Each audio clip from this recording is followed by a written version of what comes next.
Ethan and Mia Lawrence were the couple everyone envied, beautiful, young, and seemingly in love beyond measure. Their wedding looked like something out of a fairy tale, and their honeymoon to Bali was meant to be the perfect beginning to a lifetime together. But behind the flawless photos and romantic smiles was a secret darker than anyone could imagine. Within days of their dream vacation, that same honeymoon paradise would turn into a crime scene. What began as a celebration of love ended in a brutal act of jealousy that shocked the world and exposed the monster hiding behind Ethan's perfect smile. Ethan and Mia Lawrence appeared to be the kind of couple everyone dreamed of becoming. Their wedding photos showed a man and woman hopelessly in love, their hands intertwined, eyes locked on each other as if the world around them disappeared.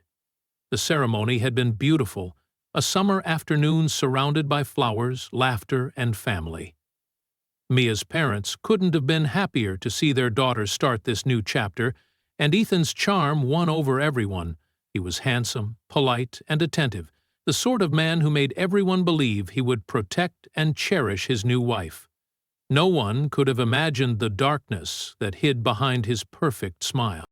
Even before the wedding, there had been signs that something wasn't quite right. Ethan often questioned Mia about where she was going and who she was speaking to. If she mentioned a male coworker or friend, his mood would shift, and he would go quiet for hours. He always found a way to make her feel guilty for things she hadn't done. Mia tried to convince herself it was just love, that he cared too much. She'd told her best friend that Ethan's jealousy made her feel wanted, even if it sometimes frightened her. She believed that marriage would calm him, that the security of a ring would settle his fears. She was wrong. Ethan had planned their honeymoon with obsessive precision. He wanted everything to be perfect, a symbol of their new life together. He booked a 2-week trip to Bali, a place he described as paradise on earth. Mia was thrilled. She saw it as a fresh start after months of wedding stress. But for Ethan, it was more than a getaway.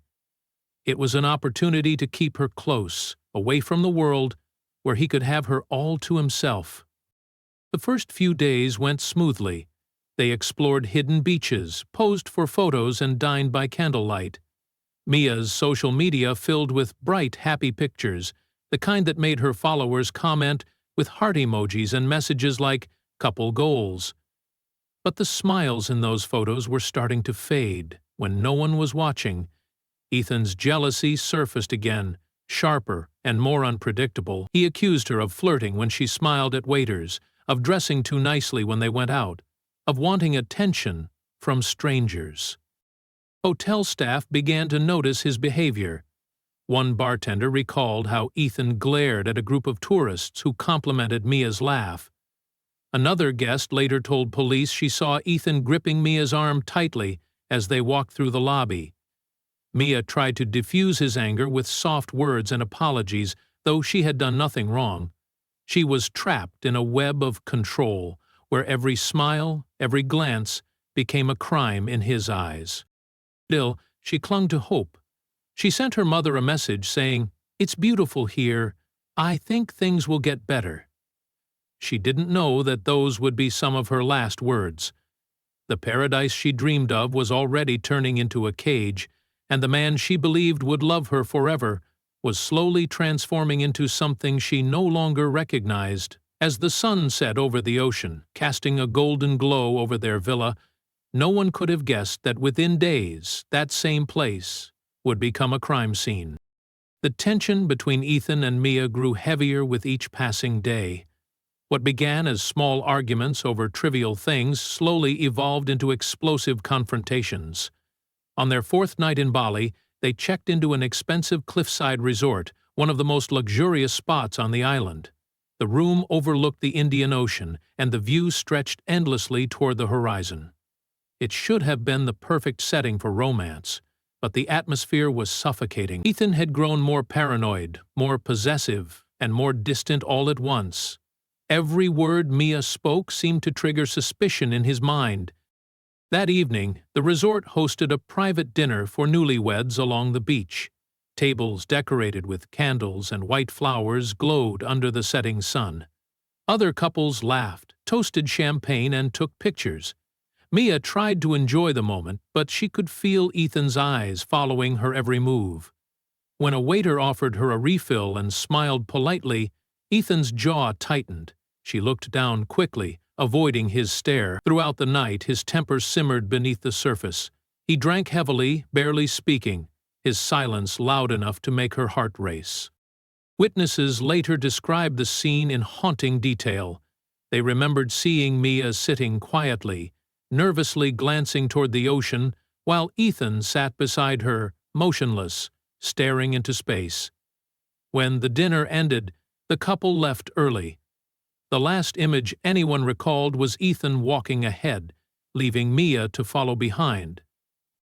Back in their villa, things spiraled out of control. Security footage showed them entering their suite around midnight. No one saw them leave again. Sometime after the door closed, the peaceful sound of the ocean outside was drowned out by something darker, raised voices, a crash, and the muffled sound of someone crying. A neighboring guest would later tell investigators that they heard furniture scraping against the floor, and then sudden silence. The next morning, at around 7 a.m., Ethan called the front desk. His voice was calm but strained as he claimed his wife had fallen and hit her head. Staff rushed to the room expecting a medical emergency. When they arrived, what they found was far worse. Mia was lying on the floor, her skin pale, her body covered in bruises. Blood stained the corner of the nightstand, and one of her earrings was found broken on the bed. Ethan was pacing, his shirt torn, his hands shaking. He told them it was an accident, that she slipped after an argument. But the room told another story. The bed sheets were twisted, the lamp was smashed, and there were signs of a violent struggle.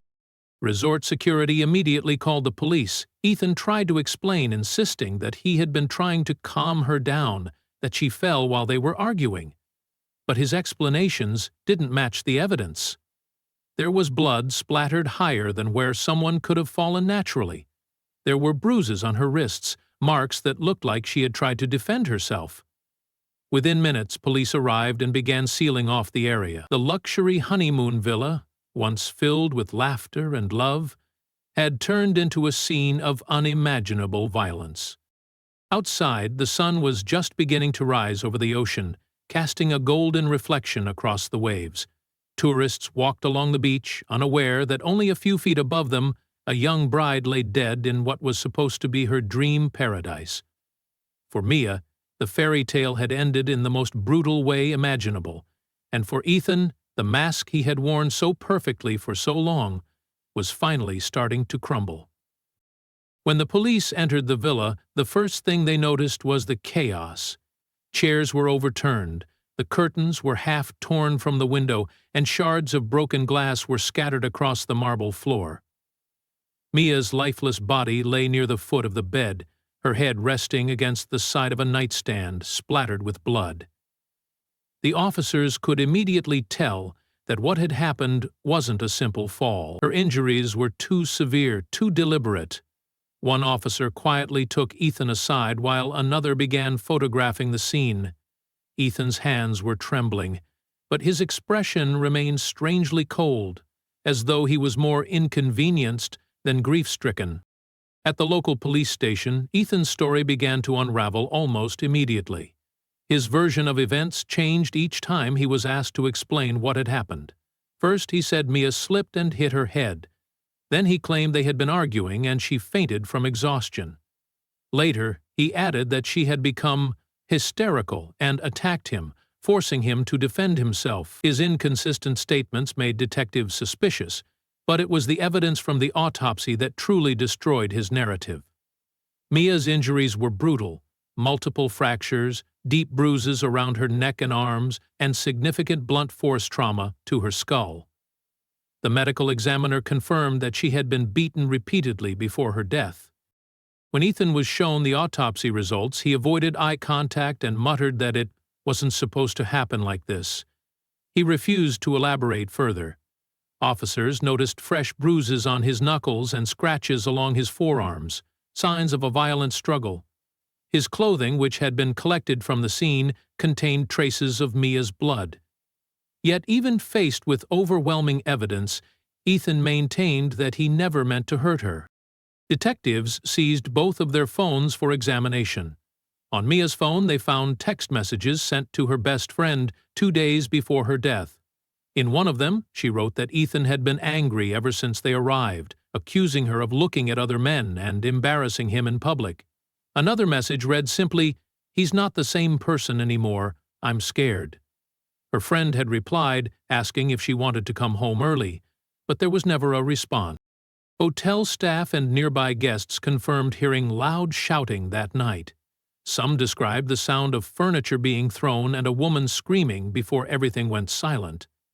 Security footage from outside the villa showed that no one else entered or left during that time. It was clear that Ethan had been alone with Mia when she died. As the investigation deepened, Ethan's carefully constructed image as a devoted husband began to collapse. Detectives discovered that he had a history of controlling behavior in past relationships. 2 former girlfriends contacted by authorities described him as manipulative and jealous, someone who couldn't handle being contradicted. Both said they had ended things out of fear. Mia, it seemed, had unknowingly married a man whose love was built on obsession. Within a week, Ethan was officially charged with murder. He sat in his cell in silence, refusing food, staring at the wall. Outside, news of the case began spreading, shocking everyone who had once believed their relationship was perfect. The beautiful couple who had shared a dream honeymoon had become the center of a horrifying story, one that revealed how love could twist into something deadly when poisoned by control and jealousy. As the investigation made international headlines, the story of Ethan and Mia Lawrence spread like wildfire across social media. News outlets around the world ran the same haunting images, the newlyweds smiling under the tropical sun moments before everything fell apart. The contrast between those perfect honeymoon photos and the brutality of Mia's death stunned the public. Reporters camped outside the police station, cameras flashing as Ethan was led in handcuffs from one building to another. To many, he still looked like the charming man from their wedding pictures, but the world now knew the truth that had been hidden behind his calm exterior. Ethan's parents arrived in Bali shortly after his arrest, visibly shaken but determined to protect their son. They insisted he was incapable of such violence, describing him as gentle and kind. Mia's family, on the other hand, was shattered. Her parents refused to speak to the media at first, too grief-stricken to face the cameras. Her mother later gave a statement, trembling as she read her words, saying, "My daughter thought she was going on the trip of a lifetime. She never came home." That single sentence broke millions of hearts and became the headline on every major news channel. The trial began 6 months later, held in a crowded Indonesian courtroom. Prosecutors laid out the evidence in painstaking detail: the autopsy results, the bruises on Mia's arms, the shattered lamp, and the timeline of events. They painted Ethan as a man consumed by jealousy, someone whose need for control grew until it exploded into deadly rage. His defense team argued that it was a tragic accident, that Ethan had acted in a moment of emotional breakdown and never intended to kill his wife. They tried to portray him as a man pushed to his limits, but the evidence spoke louder than his excuses. Witnesses from the resort were flown in to testify. A bartender told the court about Ethan's anger when Mia laughed with other guests. A cleaner described the state of the villa the next morning: the blood, the broken furniture, and the shattered glass. Another guest, a honeymooner in the next villa, said she had heard a woman screaming, followed by silence. Each testimony drew the same conclusion: this was no accident. It was a violent, deliberate act. When prosecutors presented Mia's text messages to her friend, the courtroom fell silent. Those short, frightened words revealed everything: her growing fear, her hope that things would get better, and her attempt to hide the truth behind forced smiles. For the jury, it was impossible to ignore. After weeks of arguments, the verdict was read aloud. Ethan Lawrence was found guilty of second-degree murder. The judge sentenced him to 35 years in prison. He showed little emotion as the words echoed through the courtroom. His parents wept quietly, while Mia's family held each other, their faces pale but relieved that justice had been served. Outside, reporters surrounded the courthouse as news broke across every major outlet. The honeymoon that began with promises of forever had ended in death, trial, and disgrace. The man who once vowed to love and protect his wife would now spend decades behind bars, haunted by the memory of what he had done and the paradise he destroyed. In the years following the trial, the story of Ethan and Mia Lawrence became more than just a headline. It became a haunting lesson that echoed through documentaries, podcasts, and online forums discussing domestic abuse. People who had once admired their wedding photos now viewed them as a chilling reminder of how perfect images can hide unimaginable pain. Every anniversary of Mia's death brought renewed media coverage, with photos of the smiling bride and the cliffside villa where her life ended splashed across screens around the world. The tragedy became a case study for what happens when love turns into obsession, when control replaces trust, and when jealousy becomes fatal. Back home in Texas, Mia's family struggled to rebuild their lives. Her parents rarely spoke about her in the past tense, as though admitting she was gone would make the loss permanent. They founded the Mia Lawrence Foundation, dedicated to educating young women about the signs of emotional manipulation and psychological control. The organization partnered with schools and community centers to host workshops encouraging people to recognize the red flags before relationships turn dangerous. Her story, once just a source of heartbreak, slowly began to save others from meeting the same fate. Ethan remained imprisoned in Indonesia, serving his sentence in a foreign land thousands of miles from home. His once proud family distanced themselves over time, the weight of his actions too heavy to bear. Inside the prison walls, his arrogance faded, replaced by a quiet emptiness. Inmates described him as withdrawn, spending most days staring through the bars of his cell toward the open sky. Some said he rarely spoke. Others said he mumbled to himself, repeating Mia's name. The paradise he had chosen for their honeymoon had become his personal hell, one he could never escape. True crime enthusiasts continued to analyze the case, debating what had driven Ethan to such extremes.